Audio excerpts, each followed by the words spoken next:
শুরু করছি দশম শ্রেণী আফ্রিকা কবিতার প্রশ্ন উত্তর। আফ্রিকা কবিতায় সাম্রাজ্যবাদী শক্তির বিরুদ্ধে যে প্রতিবাদ ধ্বনিত হয়েছিল তা নিজের ভাষায় লিখো। অথবা আফ্রিকা কবিতায় একদিকে আছে সাম্রাজ্যবাদের উগ্রমূর্তি, অন্যদিকে আছে মানবতার মর্মবাণী, আলোচনা করো। উত্তর, বিশ্বকবি রবীন্দ্রনাথ ঠাকুর তার আফ্রিকা কবিতায় সাম্রাজ্যবাদী শক্তির বিরুদ্ধে প্রতিবাদ করে মানবতারই জয়গান গেয়েছেন। পৃথিবী সৃষ্টির মুহূর্তে অস্থিরতার কারণে মহাদেশীয় পাতের কিছু অংশ থেকে সরে গিয়ে সমুদ্রের মাঝে আফ্রিকা মহাদেশের জন্ম হয়। প্রাকৃতিক বৈচিত্র্য ও প্রচুর সম্পদে পূর্ণ আফ্রিকার স্বরূপ যখন শক্তিশালী সাম্রাজ্যবাদী দেশের কাছে প্রকাশিত হলে কোনো দেশেই আফ্রিকার দখলের লোভ সামলাতে পারেনি। ক্ষমতাশালী পশ্চিমী বিশ্বের দেশগুলির অন্য দেশ দখলের অপরিসীম লোভ ছিল। নাৎসি ও ফ্যাসিবাদের বিভৎসতা ভয়ানক যুদ্ধের সূচনা করেছে। মানবতাবাদী রবীন্দ্রনাথ মনে করেন, বিশ্বজোড়া এই হিংসার মধ্যে একমাত্র যুগান্তের কবি সভ্যতার পূর্ণবাণী শোনাতে পারেন।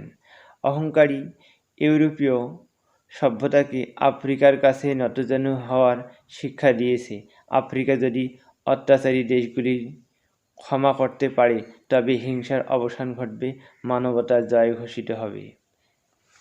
এরপরের পর দ্বিতীয় প্রশ্ন, এলো ওরা লোহার হাত করে নিয়ে, নখ যাদের তীক্ষ্ণ, তোমার নেকড়ে চেয়ে এলো মানুষ ধরার দল। মানুষ ধরার দল বলতে কি বুঝিয়েছেন? উদ্ধৃত অংশের তাৎপর্য ব্যাখ্যা করো। 1 এবং 4।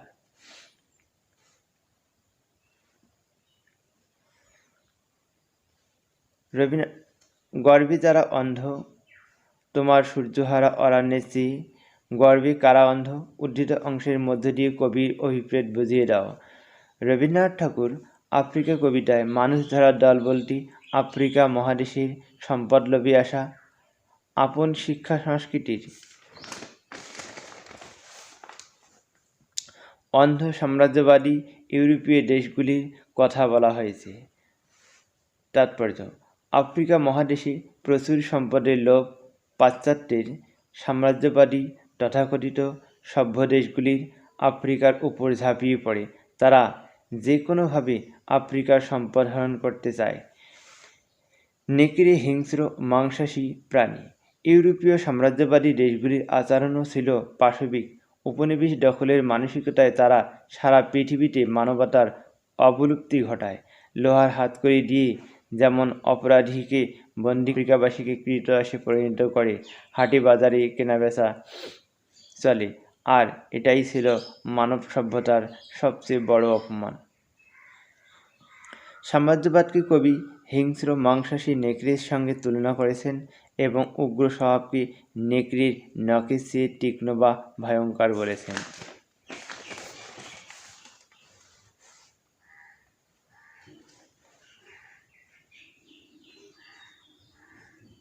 চিরচিহ্ন দিয়ে গেল তোমার অপমানিত ইতিহাসে।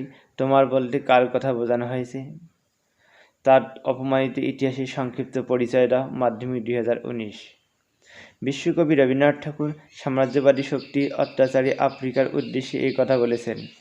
সমুদ্রবেষ্টিত অরণ্য ঘেরা আফ্রিকা মহাদেশের বহুদিন বিশ্বের কাছে অপরিচিত, অবহেলিত ও উপেক্ষিত ছিল। কিন্তু সাম্রাজ্যবাদী দেশগুলি যখন আফ্রিকার উপর থাবা বসায়, সভ্য দেশগুলি আফ্রিকার মানুষের পায়ে লোহার শিকল পরিয়ে দেয়। পরাজিত আফ্রিকাবাসী দাসে পরিণত হয়। পাশ্চাত্য সভ্যতার গর্ব তাদের যেন আফ্রিকার ঘন গভীর অরণ্যের অন্ধকারের মতোই অন্ধ করে রেখেছিল। তাই তাদের নৃশংসতা তারা উপলব্ধি করতে পারছিল না। তাদের পাশবিক অত্যাচার যেন নেকড়ের চেয়েও হিংস্র হয়ে উঠেছিল। তাদের কাঁটা লাগানো জুতোর পদাঘাতে পিষ্ট হয়ে গিয়েছিল আদিম মানব গোষ্ঠী। আফ্রিকার মানুষের রক্ত আর অশ্রুতে পঙ্কিল হয়ে গিয়েছিল আফ্রিকার নিষ্পাপ বনভূমি। সেই আঘাতের চিহ্ন মানবতাকে কালিমালিপ্ত করে আফ্রিকার ইতিহাসে অপমানে গ্লানি করে রেখে যায়। 4 নং প্রশ্ন, সভ্যের বর্বর লোভ নগ্ন করল আপন নির্লজ্জ অমানসিকতা। সভ্যের বর্বর লোভের ছবি কীভাবে ফুটে উঠেছে আলোচনা করো। এর আগের উত্তর অর্থাৎ 3 নং প্রশ্নের উত্তর ও 2 নং প্রশ্নে কিছু লিখতে হবে, অর্থাৎ 3 নং প্রশ্নের উত্তরটা এখানে সম্পূর্ণ লিখতে হবে।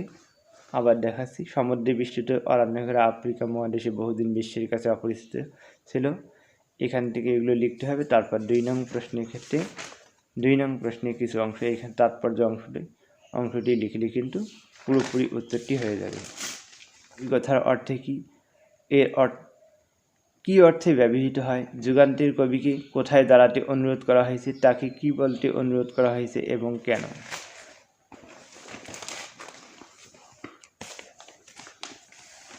উত্তর, যুগান্তের কবি বলতে সমাজ সচেতন বিবেকবান কবিকে বুঝিয়েছেন, যিনি তার লেখার মাধ্যমে সাম্রাজ্যবাদের দম্ভ অত্যাচারের বিপরীতে মানবতার জয়গান গিয়ে শোষণ পীড়নের যুগের অবসান ঘটাবে।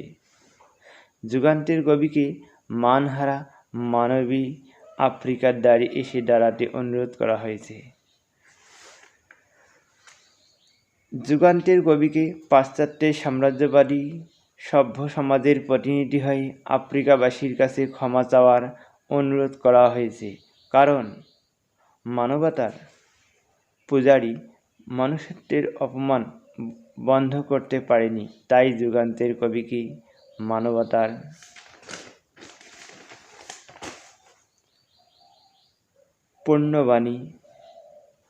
পূর্ণবাণী শুনিয়ে আগামী পৃথিবী গড়ে তুলবেন।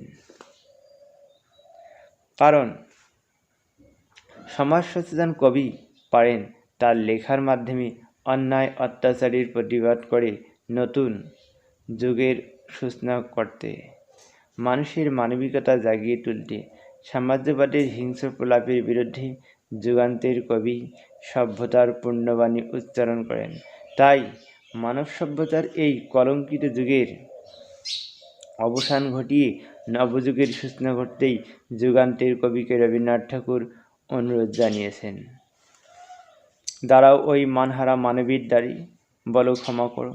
মানহারা মানবী কথার অর্থে কি, কাকে কেন তার কাছে ক্ষমা চাওয়ার কথা বলা হয়েছে।